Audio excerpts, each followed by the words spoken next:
Good morning everyone. আবারও একটি নতুন ভিডিওর সাথে আমি চলে এসেছি। দেখো এখানে পেঁয়াজ ভাজা হচ্ছে, আর এটা হচ্ছে পালং শাক সিদ্ধ করা, আর এটা হচ্ছে চিকেনটা আমি নুন হলুদ দিয়ে মাখিয়ে রেখেছিলাম, আর টমেটো কুচি, আর এখানে হচ্ছে আদা রসুন বাটা। তো এটা চিকেনটা করছি হচ্ছে পালং শাক দিয়ে, মানে আমরা পালং চিকেনও বলতে পারি। পালক পনির খেয়েছি, তো পালক চিকেন।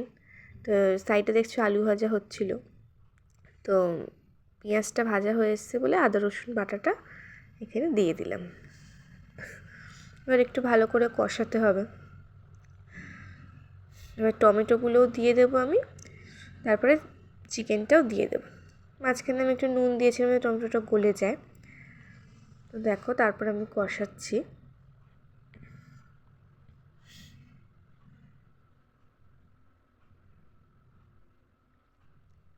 কষানো হচ্ছে।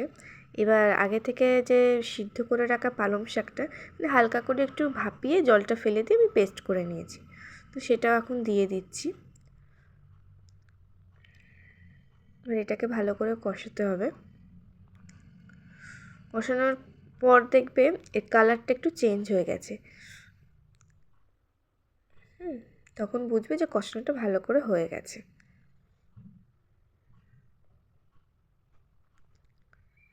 তো এবার কিছু মশলা দেব।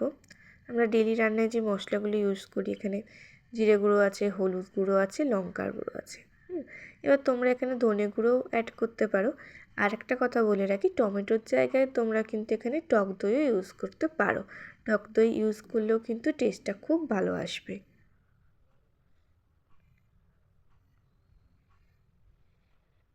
তো এবার মিক্সি ধোয়া জল যেটুকু দেব, আর বেশি জল কিন্তু দেব না।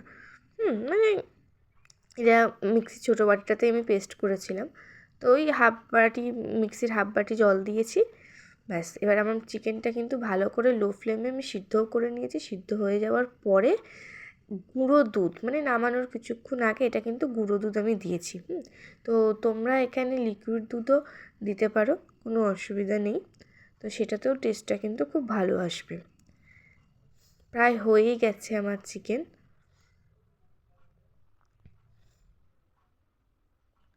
এবার নামানোর আগে খালি একটু দেখো জায়ফল জয়িত্রী গুঁড়ো দিয়েছি, আর হচ্ছে একটু গরম মশলা গুঁড়ো। ব্যাস, আর কিচ্ছু লাগবে না। ব্যাস, এটা হচ্ছে ফাইনাল লুক। তো বলো কেমন হয়েছে। আর পুরো তেলটা ছেড়ে এসছে, দেখতে পাচ্ছ, যেহেতু চিকেনটা একটু কষা কষা, একটু তেল তো ছাড়বেই। আর এটা কিন্তু ফ্রাইড রাইস বলো, পরোটা বলো, রুটি বলো, সব কিছুর সাথেই ভালো যাবে। পোলাওয়ের সাথেও খেতে পারো, আর ভাতের সাথেও কিন্তু এটা মন্দ লাগে না। তো আমরা ভাতের সাথেই খেয়েছিলাম, খেতে কিন্তু খুবই সুন্দর হয়েছিল।